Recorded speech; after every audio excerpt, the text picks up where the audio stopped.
Bienvenidos sean a la sección de Relatos de la Oscuridad. En esta ocasión, les traigo El aciago perturbador de las palabras, escrito por el autor Arturo Hernández González, quien describe su obra de la siguiente manera. Mi acercamiento al terror es psicológico. Está fundado en la concepción de que las diversas dimensiones del pensamiento pueden llevar a la autodestrucción, algo así como una experiencia autoinmune que pudiera producir las más horribles consecuencias.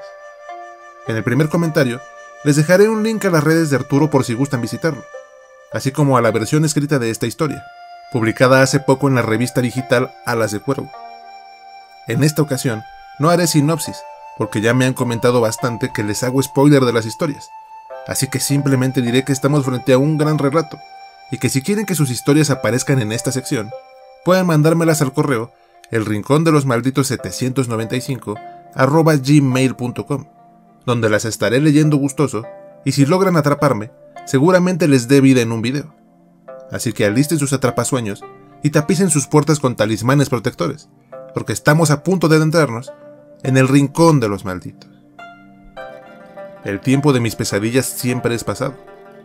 La imaginación escarba en los basureros del recuerdo para socorrer un porvenir que mal se instala en una breve intermitencia del pensamiento. Nunca estamos conscientes del futuro que deudamos, para dar sin quererlo vistazos breves a los innumerables pasajes del infierno. Contra nuestra voluntad avanzamos hacia un callejón de tiempo infinito, solo para ser torturados, asesinados o abandonados a la más cruel de las ideas. Porque sí, las ideas pueden ser ante todo aterradoras cuando carecen de otro contexto que sus propias dimensiones. Y la culpa juega en todo esto un papel muy importante. Hay algo inhumano, casi diabólico en la culpa, o al menos eso creo ahora. Nadie parece comprender lo que le digo cuando me preguntan por lo que le sucedió a Bremer. Durante casi 20 años he contestado todo tipo de preguntas. Los otros testigos han muerto uno tras otro, y ya solo queda mi voz. Hay muchas cosas de las que un hombre puede sentirse orgulloso de poseer, pero rara vez es la suma final de su vida. Y, sin embargo, yo he vivido tranquilamente a expensas de mi historia. Un hecho fantástico del que participé por azar me ha hecho inmensamente rico e indescriptiblemente desgraciado. Primero le conté a la prensa, después lo describí en un libro, y luego se hicieron películas.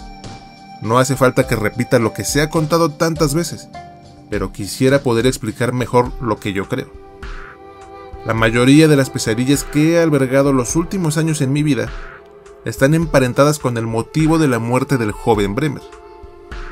Él era también, como lo soy yo ahora, un soñador hipócrita.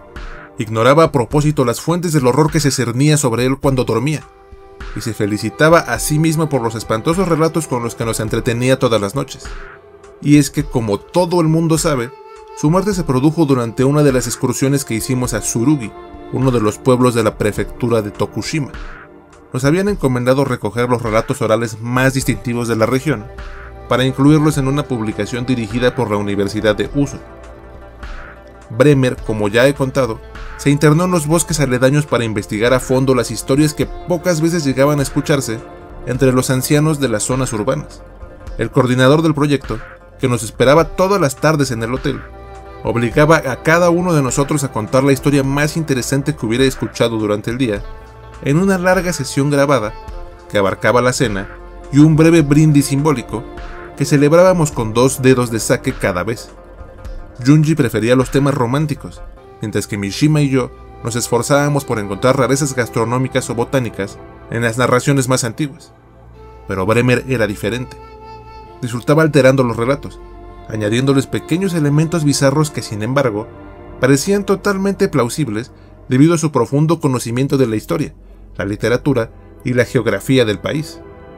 Su madre, esto no lo he dicho jamás, murió durante el parto, por lo que él se crió con su padre, un viejo músico alemán que emigró a Japón después de la Segunda Guerra Mundial, y que pasaba tardes enteras borracho, leyendo raros libros de escaldos anónimos. He pensado muchas veces que su costumbre de cambiar las narraciones proviene de esa necesidad infantil de llamar la atención del señor Bremer.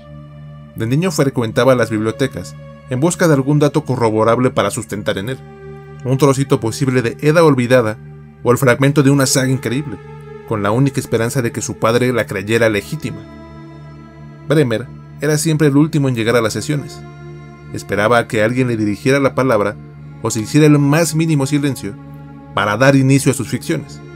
Los demás escuchábamos con atención, secuestrados por la perfecta articulación de sus palabras, hasta que una tarde, justo antes del desenlace de lo que él había dado en llamar el cuento azul del Guadó Dorobo, cayó inconsciente en medio de la sala. Algo ha salido mal, le escuché decir cuando recuperó el conocimiento. Y ya para ese momento, brillaba en sus ojos una angustia indescriptible. Junji se quedó junto a él la primera noche, y luego nos contó los 3 terribles sueños que había tenido. En el primero, había visto a su anciana madre lavando en el río. Al acercarse a ella para saludarla, lograba ver sobre su hombro lo que tenía en las manos. Sobre una dura piedra de amatista, la mujer fregaba la cabeza degollada de su padre. En el segundo sueño, se le acercaba un hombre famélico. «Señor comerciante», decía de pronto la cavernosa voz del desgraciado, «es poco lo que tengo, pero si acepta usted comprármelo, yo no pasaré hambre esta noche». Junji aceptaba la extraña oferta, pues ese era su destino. El hombre sonreía entonces y se quedaba profundamente dormido. Unos minutos después, abría los ojos y se ponía a dibujar en un sucio pedazo de papel. «¿Qué es esto?», preguntaba Junji, a lo que el extraño contestaba, como si de algo obvio se tratara: «Un sueño». El día onírico avanzaba con espeluznante parecido a la realidad. Después de haber lanzado una moneda al desastrado, Junji recordaba haber comido miso y bebido una happoshu. Había vuelto a casa y hecho el amor con su esposa.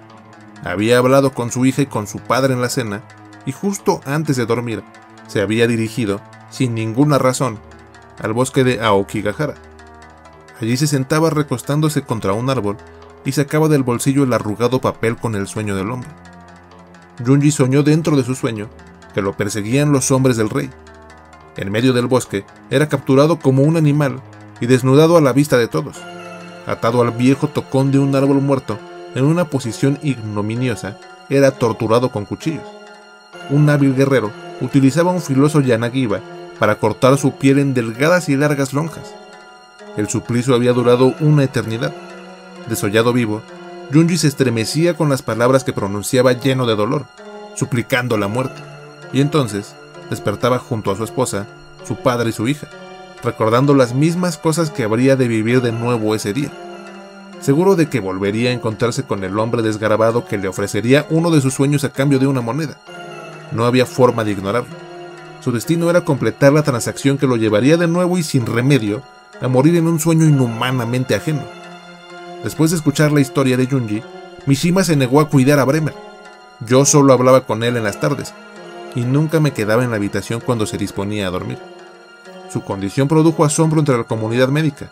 Todos los doctores concluían que Bremer estaba sano, quizá mucho más que el resto de nosotros, pero había perdido la movilidad de las piernas, y una rara sensación de adormecimiento en el resto del cuerpo parecía augurar una parálisis total. Una vez que perdió la capacidad de mover las manos, nos obligó a prometer que no dejaríamos que los doctores volvieran a verlo, y que no le hablaríamos a su padre de su rara condición hasta que hubiese muerto. El coordinador del proyecto tuvo que comunicarse con la universidad, y los miembros del consejo administrativo le pidieron en respuesta discreción y silencio. Si los doctores no habían logrado entender la enfermedad o hallar una cura, y Bremer se había hecho ya a la idea de morir, entonces no valía la pena crear caos ni asustar a los nuevos estudiantes, en especial cuando se aproximaba la segunda temporada de matrículas del año. Las sesiones diarias se cancelaron, pero todos continuamos con nuestro trabajo. En pequeñas libretas apuntábamos los elementos en los que coincidía la mayoría de los relatos, y aunque habíamos jurado guardar el secreto, hicimos cuantas averiguaciones pudimos respecto a la extraña condición de nuestro amigo. Ahora me queda claro, nunca tuvimos ninguna esperanza. La mañana del último día de marzo de 1995, llegamos a la conclusión de que no había nada que hacer. Las piernas de Bremer se sentían al tacto como un desgastado trozo de costal. Era imposible sentir su carne o sus huesos bajo esa estúpida superficie de compacta estopa oleaginosa.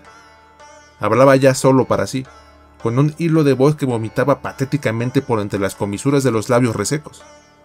Los ojos parecían más un puñado de cenizas incrustados en un asqueroso muñeco de trapo. Azul, como debe ser el último color del mar antes de que se cierre la oscuridad abisal sobre los ojos muertos de los náufragos hundidos, era la espesa saliva que se derramaba por entre el hueco de los dientes. Las encías y las yemas de los dedos se habían licuado y convertido en un plasma flemático que nunca llegó a caer por completo de las sábanas sobre las que expiró. Nadie quiso acompañar el cuerpo en el transcurso del día. Permanecer un minuto frente a aquello en lo que Bremer se había convertido era demasiado.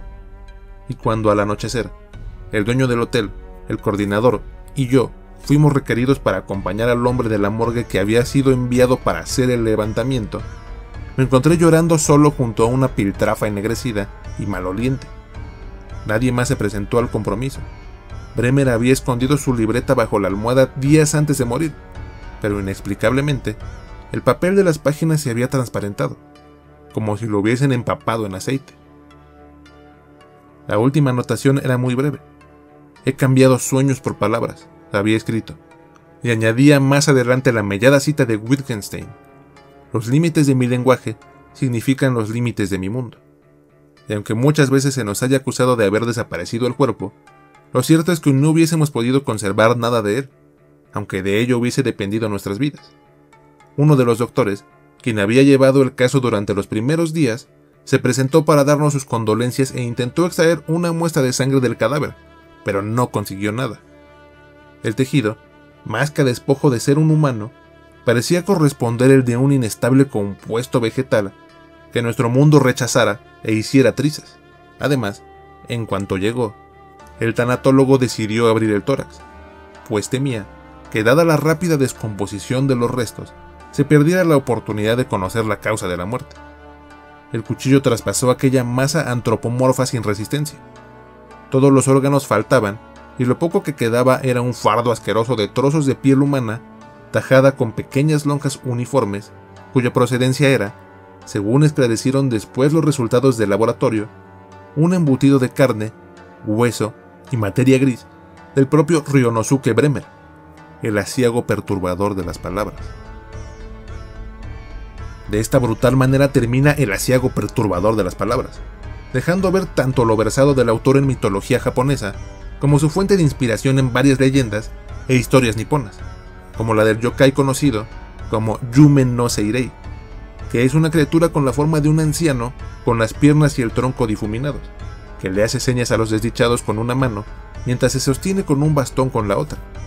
Y a pesar de su apariencia frágil, esta criatura es conocida y sumamente infame porque tiene el poder de provocar dementes pesadillas en sus víctimas, igual que los terribles sueños cíclicos de los que Bremer y sus compañeros sufrían en el relato.